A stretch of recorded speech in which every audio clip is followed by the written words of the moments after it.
Olá, amigos orquidófilos. Hoje eu com um grande amigo, Anderson Cassano, vamos falar para vocês de um gênero incrível que tem muitas espécies dentro dela e que você que está começando vai poder cultivar também.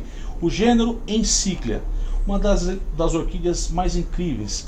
Como você pode ver nessa profusa a quantidade de flores que normalmente elas produzem, hastes enormes, e nós vamos falar para vocês um pouquinho desse mundo das encíclias.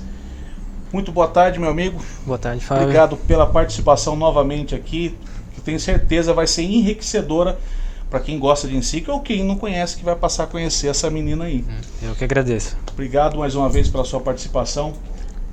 As encíclias, como eu falava aqui, são cerca do que? 150 espécies dentro do gênero? Isso, em torno de 150, né? A cada ano vem descobrindo novas, então isso está aumentando. Uhum. Então...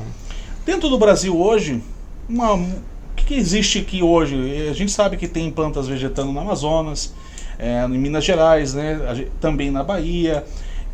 Onde que essas encíclias mais vegetam no nosso país? E a quantidade, tem uma estimativa? Então, foi feita uma revisão taxonômica, né? Só por taxonomia, das encíclias do Brasil, e estima-se, com o que eles colocaram como sinônimo, em torno de 39 espécies e uma variedade, né? Então a gente tem 40, tirando o que a gente não concorda com o que é sinônimo, então a gente tem um pouquinho mais do que isso, então em torno de 40 no Brasil. 40 encíclias brasileiras, né? Qual a região que mais elas vegetam no nosso país?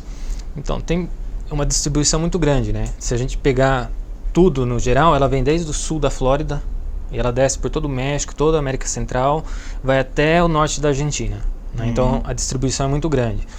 Algumas espécies têm maior distribuição e outras são restritas a pequenas áreas, mas tem desde a Amazônia, como você citou, tem Bahia, Sergipe, Espírito Santo, Minas Gerais, São Paulo, Rio de Janeiro, tem todo o estado praticamente a gente tem encíclia. Que legal, cara. E aqui no Brasil, as encíclias mais cultivadas, a gente poderia dizer alguns nomes, para a pessoa já ir ganhando essa identidade, né? Das encíclias mais cultivadas hoje nos orquidários de colecionadores? Então, o que a gente mais tem, que a gente vê por aí, é a Encíclia Randi. Né? Eu acredito que a mais cultivada no Brasil é a Encíclia Randi, né? Das brasileiras. A estrangeira a gente tem a Encíclia Cordígera, né? Então, ela é muito confundida também com a Randi, né? Isso, a Cordígera e a Randi são confundidas. Tem algumas diferenciações nos seus lóbulos, algumas coisas isso, assim, né? Isso. Para a gente diferenciar, a maioria das espécies elas são diferenciadas pelo labelo, quando a gente abre o labelo, né? Que deixa ele plano. E aí a forma do labelo, o conteúdo, o colorido do labelo e o lóbulo lateral do labelo, né? O labelo é dividido em 3 partes. Então o lobo médio, que é o que a gente vê mais colorido, e os laterais, que são as asinhas que elas têm por cima do... Certo. E aí entre a Randi e a Cordígera, quando a gente faz isso, a Randi ela tem o formato do labelo, mas que a gente chama de reniforme. O que seria isso? Seria uma forma de rim, né? Uma forma de feijão. É mais ou menos isso. E a Cordígera é mais elíptico o negócio ali. Então é mais ovalado, né? É maior também do que da Randi, mas se você for olhar ali e comparar as duas, né, em quesito pétala e sépala, elas têm esse marrom avermelhado aí nas duas espécies. A Cordígera normalmente ela não abre tanto, né? Ela fica mais nesse formato, e a Randi ela tende a abrir um pouco mais. Vou levar para pertinho de vocês a Randi para vocês terem uma ideia, tá? Então essa aqui é a Randi na qual ele está se referindo aí. E ainda fazendo referência a essas particularidades de plantas que se parecem, porque encíclias tem muito isso, né? Tem. Nós falávamos aqui, deixa eu ver se eu encontro aqui, dessas plantas que são parecidas e que às vezes confundidas e às vezes até tá na plaquinha do amigo lá de modo errado, né? Porque aqui nós temos, por exemplo, a Encíclia Andriti, né? E nós temos a Cundergabri. Veja como essas plantas são bem parecidas, apesar dos seus tamanhos. Eu vou levar isso perto de vocês para que vocês possam ver, tá? Então essa daqui é a Andriti e aqui Cundergabri. Ó, são bem parecidas, né? Queria que você falasse um pouquinho sobre essa semelhança, né, que às vezes faz com que você até coloque o nome errado numa planta como essa. Você está gostando desse vídeo aqui? Então eu vou pedir para que você contribua com seu like. E se você não é um inscrito, se inscreve no canal e ajude o canal a chegar à marca de 100 mil inscritos. Eu conto com você para a gente bater essa meta. E se você também está gostando do conteúdo, deixa aqui no comentário o que você achou desse vídeo para a gente voltar a fazer conteúdos como esse no canal. Conto com a sua inscrição rumo aos 100 mil inscritos. De acordo com a revisão, né, que foi feita das encíclicas brasileiras, elas entraram em sinônimos, né? Elas são consideradas por esse estudo como sinônimos, tanto a Andrite quanto a Cundengrabre, quanto a Santana, quanto a Zaslauskiana, né? Que são plantas muito parecidas e eles colocaram todas em Andrite. Por que isso acontece?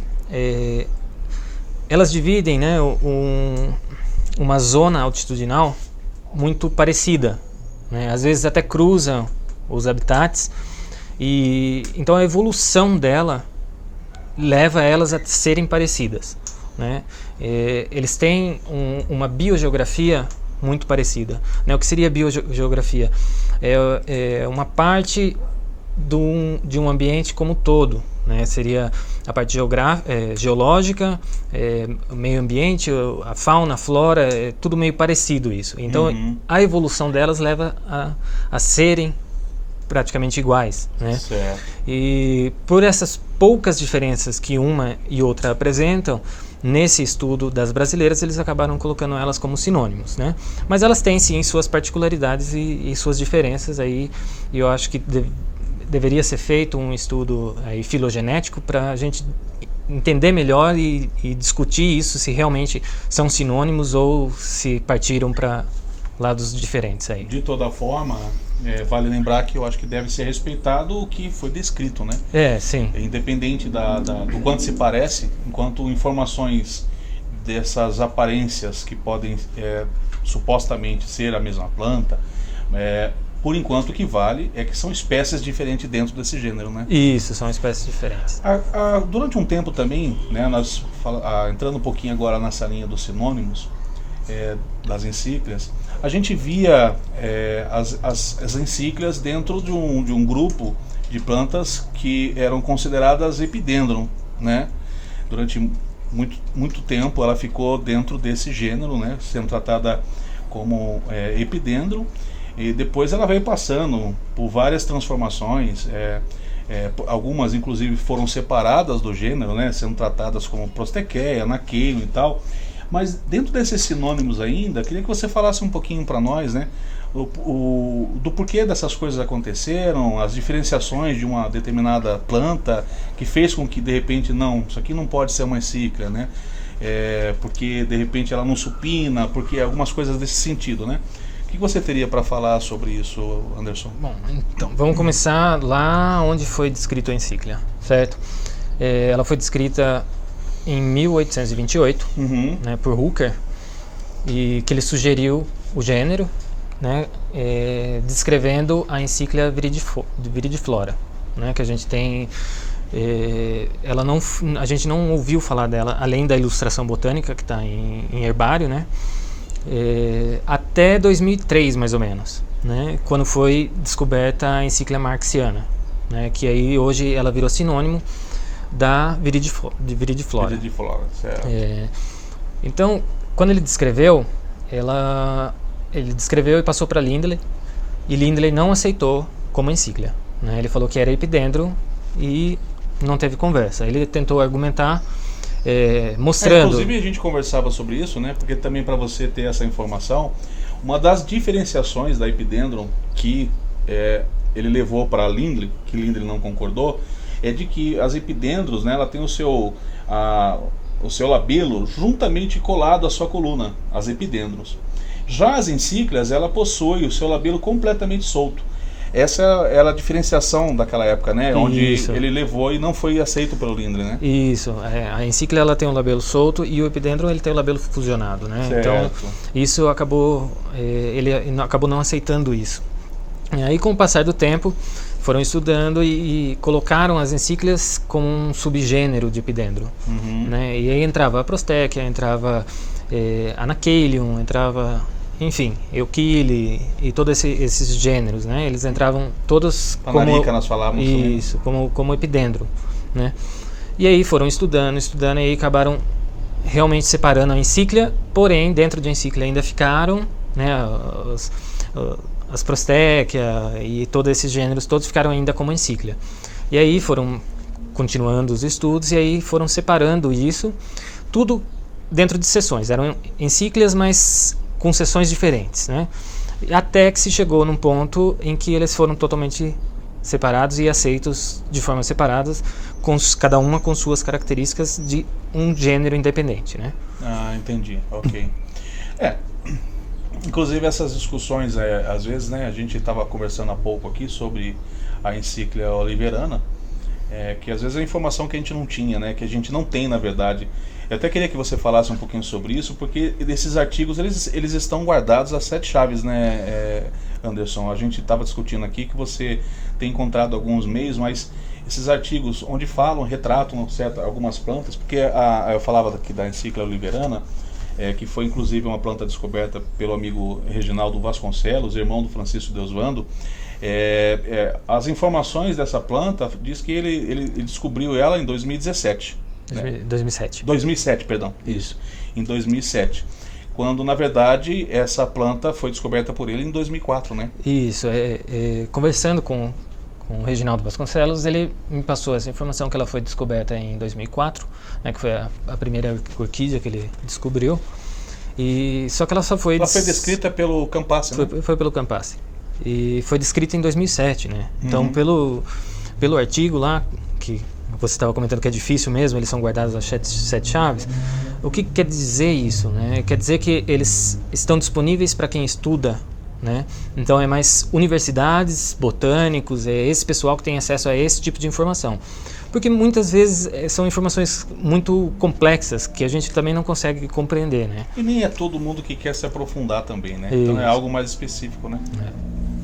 Agora, dentro desses artigos, a gente acaba descobrindo coisas incríveis, como por exemplo os sinônimos dessas plantas que mudam bastante os seus nomes, né?